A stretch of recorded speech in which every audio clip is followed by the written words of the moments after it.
Welcome to 1407 Great Mountain Lane. This is the living memory of the X-Men. Don't let anyone tell you different.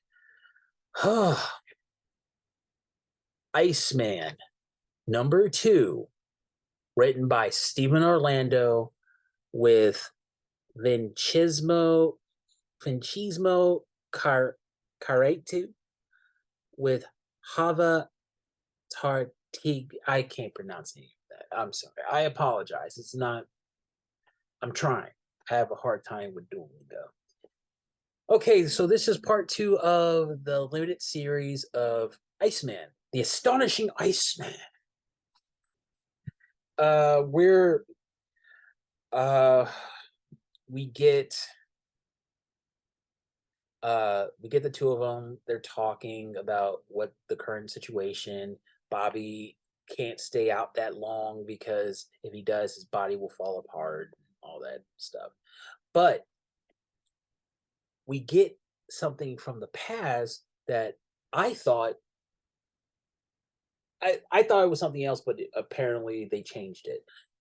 I kind of get the feeling that Romeo is a little. He likes the fact that he's in control of Bobby. It's a it's a vibe. It's like don't like yeah I yeah. So apparent. So years ago, when Bobby Drake first got his powers, he was on a date with this girl Judy, and uh, he and they were getting harassed by some guys. And according to the original text, it said Bobby encased him in a vat of ice, kill it. Well, I thought he died. And that's why Bobby Drake was in jail when Professor Xavier found him. It happened like I'm not gonna say early, but it was during the Silver Age X-Men. That's when we found this out. Uh, Kudos to Stephen Orlando for remembering and knowing about this. Not a lot of people do. We get the continuation of what happened, like people who were, to be fair, rightfully scared and angry, I guess. They go up to the Drake house and we get to see kind of like what happened between, like, because it was the 60s, they didn't really go into it. They just said like this happened, I went to jail. Bobby Drake went to jail before Xavier found him and made everybody forget about him. We get towards today. Apparently this villain, not a villain, he's not a villain. This mercenary named Helium has come to Fort Washington, Long Island, which, wow, he came there just to, like, I'm gonna kill everybody if Iceman doesn't come, and I'm probably gonna kill everybody anyway.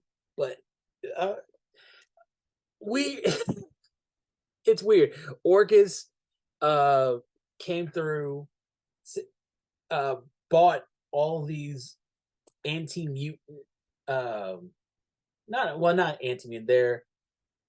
They're robots that they can use however they want, and they're using them as killers. They're killing people. But then we get to find out that the guy, his name was Rocky Beasley. He's not dead, which is the first time I've ever heard about that, because I always assumed that Bobby kind of killed somebody. So there you go with that. We go through it. Bobby comes up with some really great and inventive ways of using his powers. I really like that. I really enjoy that. Like, Iceman is really good. Like, he's so malleable. You could do almost anything you want with him. He's more powerful than Storm. Sorry, is what it is, man. Like, I don't know what to tell you. I'm giving this. This book was a major. Well, it's not like it's not great, but it's fun for what it is. Even though Bobby Drake is probably the corniest. Ugh, oh God, he's so like I, I it's really hard to take Iceman seriously, his struggle seriously, because he's a white gay man and he doesn't really have any problems. He's an Omega level mutant. He doesn't have any real problems. And I really wish they would stop pretending that Iceman's whole thing with his family is they're so estranged. No, they got rid of that years ago. They got over that years ago. And there was a time where writers remembered that, but this crop of writers does not want to remember the 90s. They don't want to remember Scott Lobdell or anything that happened aside from all the big stuff because you can't give them any kind of credit. I think that's a little weird.